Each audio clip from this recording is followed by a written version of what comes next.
I thought Doc Rivers did a poor job at certain aspects, but his hands are tied. He's got a point guard making $38 million that he can't play. He has to play. It's 4-on-5. Right. Yeah. So is it the coach's fault that he didn't sit him? I have a feeling that the owner's going to like, yo, you are playing that guy making $38 million. I don't care. Mm-hmm. So, and look, by the way, if you took him off the floor, your team was a disaster defensively. So he had to be on the court defensively. If you took him off, they just picked on whoever he was not defending. Like Furkan Korkmaz or somebody like that. Right. So I understand Rivers, hey, he didn't do a great. What was his option?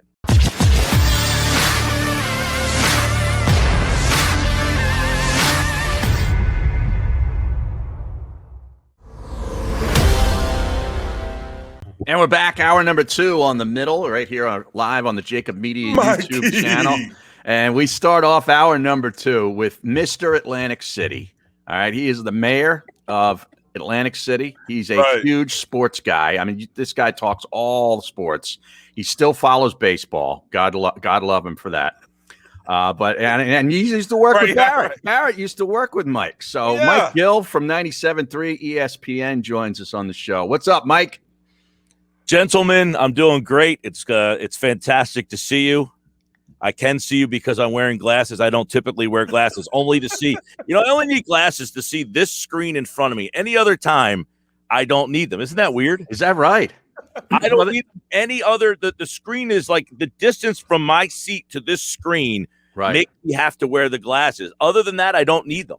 Well, you know what, Mike? I'm going to tell you what, man. I had LASIK surgery like 12 years ago. Mm-hmm. And they're saying that, after every 10 years, you got to get a tune-up. They come in and clean it out a little bit. I think I need to clean it out a little bit. And I went to the optometrist, whatever you call it.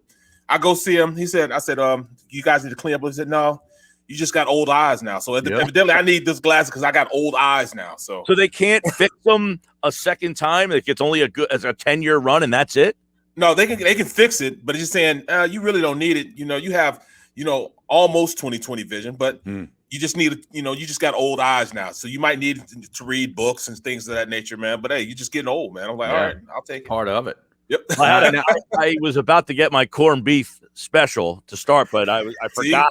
I did that for you, Harry. No, that's corned beef special. I lost like 65 pounds. I did the keto. You look good, man. Yeah. 65? 65. Wow. How'd you do it? I was doing the keto, and I'm a big IPA guy. So I did a lot of research on, low cal, low carb IPA. So I found a plethora of them. In fact, I do like my low cal, low carb IPA picks. And the listeners. Daytime. Lagunitas Daytime. Is that one of them? Beer. That's my beer too. But I got a bunch of them, man. That one's like dropping down my list because I'm finding more. And I'll tell the listeners to go find them and request them at different bars in the area and liquor stores. Well, I found one when I was in Florida. I have a house in Florida, and I was down there in February. Right. And I found this beer. It's called Hazy Pup. It's the little brother of Wolf Pup, which is from Golden Road. Okay. So you got to go find this. So one of the listeners got it, took a picture of it, sent it to me. He said it's at Fred's in Avalon. Well, I'm thinking Fred's Tavern in Stone Harbor. Yeah. So I drove to Stone Harbor one morning to go find this beer. And I walk in, I got a picture. I'm walking around. I said, oh, you guys got the Hazy Pup. I don't know what you're talking about. I said, yeah, the guy said Fred's. Oh, you mean Fred's in Avalon? He meant the beer distributor. No, the place is called Fred's Liquor Store. It's okay. Avalon. Yeah. I went in there and bought them out, man. I got for this stuff. What did you like bring a pickup truck and throw all that stuff? 10:30 on Wednesday morning, I walked in and walked out with like 6 cases of Hazy Pup beer. Well, the other one I like is a Slightly Mighty. You know what? That was the first. All right. So we start through the keto. Right. You can't drink IPA beers. That's not going to work. So I decide to do the research. I find Slightly Mighty. We get it. And I said, look, because I hate those freaking Trulies. And I just can't. I don't drink that stuff. I can't do it. I mean, they taste fine, but I don't like the way it makes me feel. I mean, I'm not going to get wasted. I want to get lit up, man. I don't want to have this headache feel. Right. So I found the Slightly Mighty. We had it. I said, Then I find the Daytime Lagunitas. The funny part is I said it on the radio one day. I go to buy it, and the guy says, I said, do you have daytime Lagunitas? And he says, we did, but the guy on the radio talked about it, and we got wiped out in here. I said, are you kidding me? Wow, the nerve of him. Right? So now places have it everywhere. But there's one called Oscar Blues Oney. All right. There's a bunch of them. There's one called Drake's Kickback. My girlfriend loves the Wee Demon. There's a bunch of them that they're all like 96 calories, 3 carbs, somewhere in that range. It's like a Michelob Ultra, but an IPA. Right. It's amazing. By the way, the amount of Gills people are finding in the comment section is great. Yeah, not Turner Gill, not Hal Gill, of course, a great hockey player, defenseman back in the day. Kendall Gill, the Hooper. Yeah, Johnny Gill. Now, is Johnny Gill a musician? Yeah, I want to say he was a singer, right? Used to be a New Edition for a little bit. Say, my. There we go. How about the pipes on Gill, man? He's got one of the best radio voices around. Bro, he does, man. Yeah. You know, I mean, I just look up to him because his voice, he looks nothing like his voice, bro. Yeah. By the way, Barrett, so when Barrett was doing stuff, he used to come down a lot. We did a couple shows. So he came to my apartment one night, right? And I used to live on the 18th floor of 5,000 Boardwalk with, let's just say, my religious background, and I'm not a religious person at all, but let's just say that they didn't go to the same church as I did, many of the people that lived in this place. Okay. So I walk in, people look at me like, what the hell is a 40-year-old man doing in this building? Now, I walk in with Barrett, okay? Yeah. They looked at the two of us. Now, the guy at the front desk must have asked me every single weekend following Barrett coming to my place, hey, when's that guy coming back here? When's that guy coming back here? I mean, it was unbelievable, the amount of attention that we could watch. It looked like the movie, what was that, with Danny DeVito? Twins. Yeah. As if we were brothers and he was going to come hang out at my apartment every weekend. Wow. Bro, the view from his apartment was amazing. Yeah. Bro. I'm like, well, I'm doing the wrong things, man. I retired, man. I have a normal house. This dude is up in here in a penthouse suite, looking over the ocean. I'm like, what is he doing? You know, has a nice looking girlfriend. I'm like, right. What am I doing? Oh, he totally outkicked the coverage, just like Shander. Yeah. I'm like, what the hell? She might need those glasses, bro. Right. She might need those glasses. I still have never seen Shander's wife. I've never seen. Now apparently he's got a kid now too. Oh yeah, What have I missed? The kid made the debut today on the show. Wow. Yeah. First time out. Edward Teddy. Don't call him Teddy. Isaac Shander. That's his name. Yeah. Good for hell of a name. Now I won't get random texts in that like, you know. Oh, yeah. Gil is on the random text chain too with Shander. I'm telling you. I mean, you look at your phone, you're thinking like, oh, something important comes in, and here it's some like crazy text from Aton that you can't even decipher. I know, and I'm thinking I'm just out of loop. I'm like, what is he talking about? Right. I mean, I'm thinking you and him and Harry have something going on. No. And I talked to Harry. He's like, no, we don't. I don't know what the hell he's talking about. And I know better. I know better to go around and just ask Harry. Right. That doesn't work either. No. Right. Not keeping a secret. I know that. I just flat out asked, what the hell are we talking about now? If I went to Harry and said, dude, what was that? Harry's going to go to Aton and say, Gill just texted me. I like how Mike's got his Yale T-shirt on, trying to show the audience like that might not know who he is, like he's a real smart guy. I went to WVU, people. Right. Don't be fooled. WVU. But people ask me all the time about the T-shirts, okay?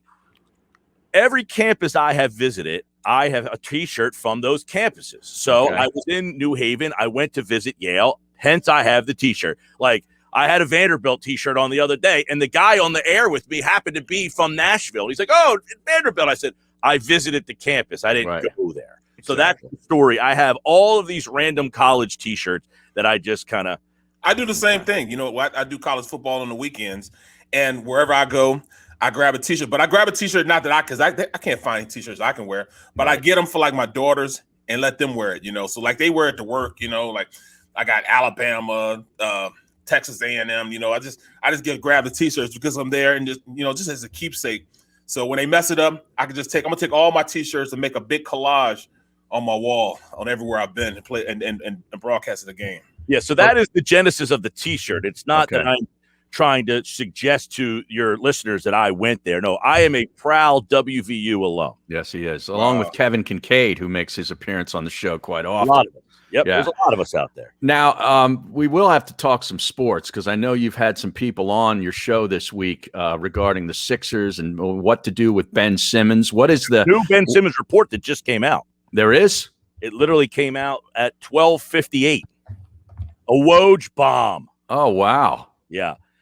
He apparently the agent and the team have met. They have not requested a trade, but they are going to explore the best possibilities if they can find one. Wow.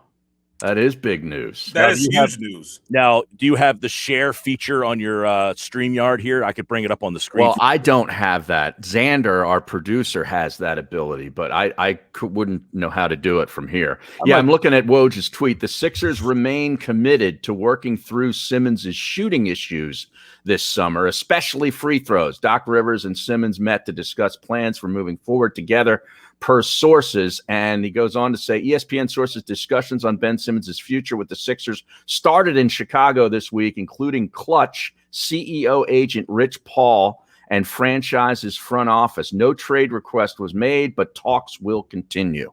So that's the latest. Don't you guys feel, though, like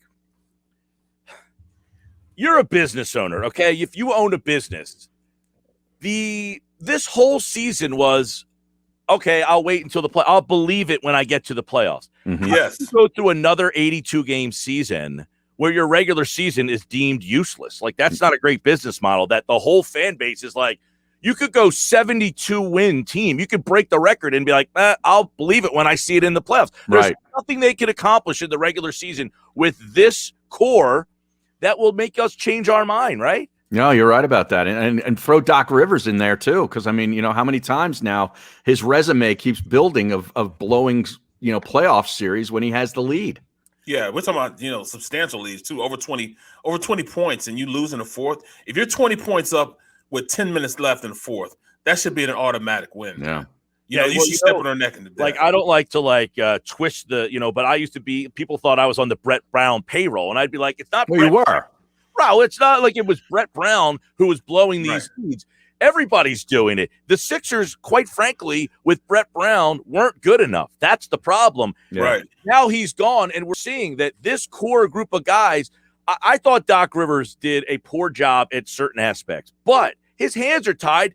He's got a point guard making $38 million that he can't play. He has to play. It's 4 on 5. Right. Yeah. So is it the coach's fault that he didn't sit him? I have a feeling that the owner's going to like, yo, you are playing that guy making $38 million.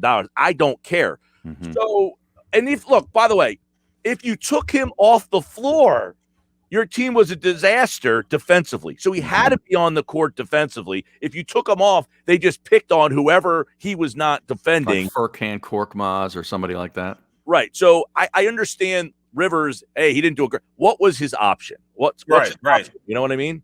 Yeah, you're talking about a max deal. Whenever you're a max deal guy, the expectation is that you have to play like a max deal player, and you can't just pick and choose what aspect of your game is going to be, the way in which they're going to pay you this max deal. Well, or we're just playing you defensively as a max guy. No, you got to be a total game. But it's the arrogance I think people don't like of him. Asked like, hey, you don't do this, and this. And he'll be like, well, how many points did Trae Young score? Like, yeah, I know. Did I have? And it's almost like he feels all these people are followers. They all do the same thing good. I'm the only one that does this good. So you should be praising me because I'm the best at all these things that everybody else struggles at. And I'm still an all-star, and I'm still third team All-NBA. And yet I don't do the things that you guys want me to do. So take that. How about what he said a couple of months ago? I totally agree with you, Mike. But a couple of months ago about this Defensive Player of the Year stuff where he's like, well, how good is Rudy Gobert? I scored 42 against him or something. And we haven't seen that guy since. Like, who was that guy? Well, that's the problem, man. It's like, we all, I think, there are people that just don't like him. He's smug. And they, like, people who watch basketball and are casual, if you don't score, you're not good, right? There's just no right. So unless you score, you're just not looked at as a good player. And here's a guy that could score. I mean, he could be Giannis. He could score 25, 30 points if he wanted to. the odd part of it that I can't understand, and I have tried to ask I had Jimmy Lynam on yesterday. I was like, you're a coach.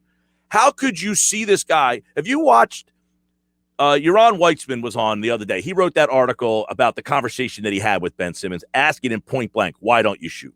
And then in there, he has an embedded tweet of Simmons shooting over and over at the Summer League. Mm-hmm. This is at the Summer League. This is in college or high school or in these crazy videos. This is in a Sixers-ish. I remember those games. Yeah. We were all excited. Yeah. Elbow jumper after elbow jumper after elbow jumper.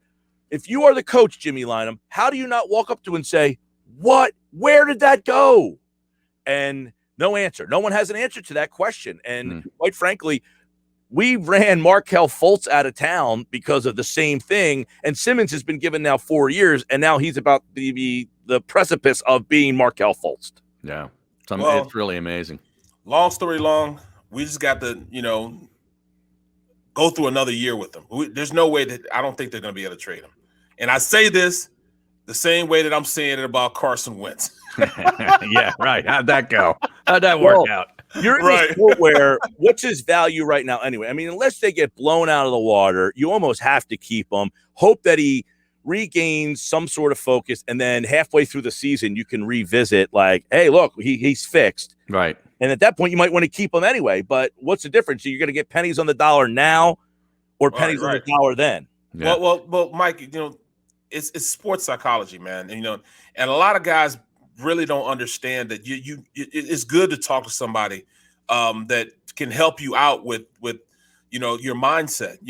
That's like the new wave thing with these younger athletes. They go to sports psychologists and it's working for them. It puts their mind. Mental health is something that when I was playing, it was shunned. It was looked upon and frowned upon. But mental health has a lot to do with where these guys are starting to come out of their shells and be more in tune with who they are. And that's the way these new athletes are. They want to know why. What I'm saying? When I was playing ball, it was like, all right, coach told me to jump.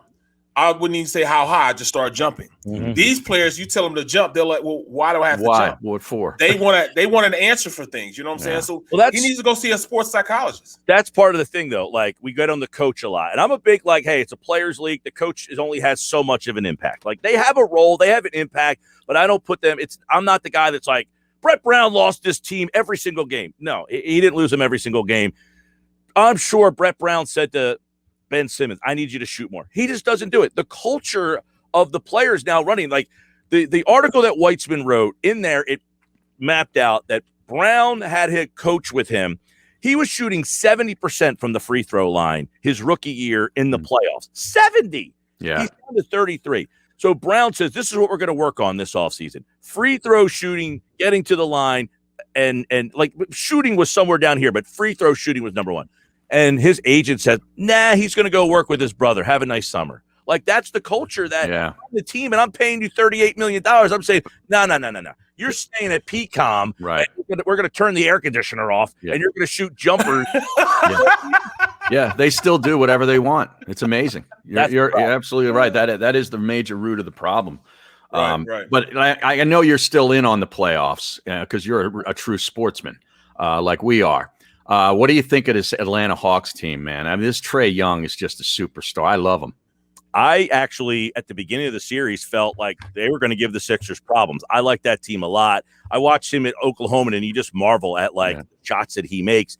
And the fact of the matter is, I thought they were a bad matchup for the Sixers because of the wing size that they had. And I thought when Green went out, that really changed the series. Mm-hmm. Spacing was – I was at I see that, yep. I was at the game Sunday night.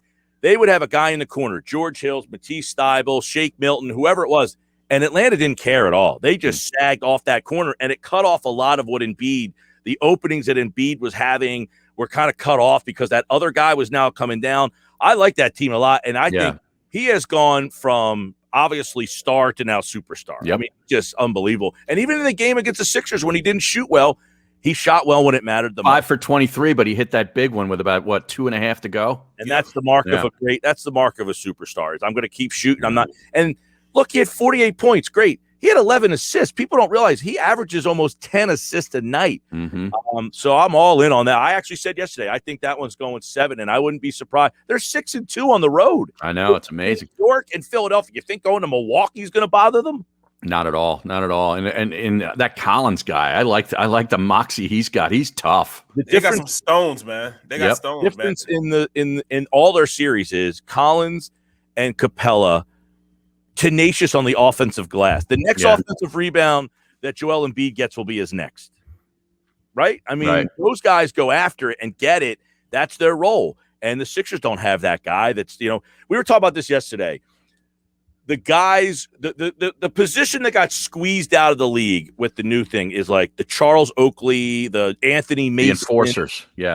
The old traditional power forward is gone, but they have like the new power forward. The Sixers don't have that guy, that athletic big who just jumps out of the building, Energizer Bunny, gets all the rebounds, does the dirty work. That's the difference between them and Milwaukee, I think. Oh, we could have had that guy if we'd have kept him instead of trading out of the first round a year and a half ago. I mean, that's Michael Bridges. Well, Bridges, he's that type of guy. You know what I mean? I brought this up the other day. The Bridges deal gets criticized a lot because he's doing really well, and Zaire Smith is out of the league. Out of the league, yeah. But part of that deal was that you got Tobias Harris with that pick. Would you rather Bridges or Harris? I'd still go with Harris. You're right. I didn't know that, man. So, they got the first round pick from that trade. They got Zaire. They took Smith, but they got the first round pick that was Miami's pick, and they used that in the deal to the Clippers to get Young. I mean Harris. That's a great deal. That's a great deal. Yeah, Harry told me about Harry also told me about the deal with Trae Young. Well, Trae Young, they had Luka Doncic first. They drafted him and then swapped. Yeah, that's pretty amazing, man. So that puts things in a different perspective for me also now. All right, I got to ask you because I know you're still in on it, and God bless you. You still watch the Phillies on a daily basis, and you talk baseball. Not as much, man. No, even you are starting to walk away. Well, I will say this: I was not a Kapler hater. All right, I'm another one. Like I don't think Kapler was their problem. They're not good. That's their problem. They have a mediocre team. They have a mediocre lineup. They have a mediocre pitching staff. Wheeler's very good, then mediocre. They've got a mediocre line. Like with JT, terrible defense, awful defensive. They can't run the bases. Yeah. Terrible, right? JT Realmuto is a nice player. He's not the money guy that he got. Right. Rhys Hoskins is just a nice player. He's not like if he's hitting number 2 in your lineup, your team stinks. Right. He hits 240. You can't put a 240 hitter hitting in the 2 hole. I just feel they're a disaster. They can't get out of this mess. And the Harper thing, they can't say we're going to strip it down because they signed Harper for 13 years. You can't say, hey, we're going to blow this thing up. You can't do that. So they're going to be just stuck here. They're going to be stuck here.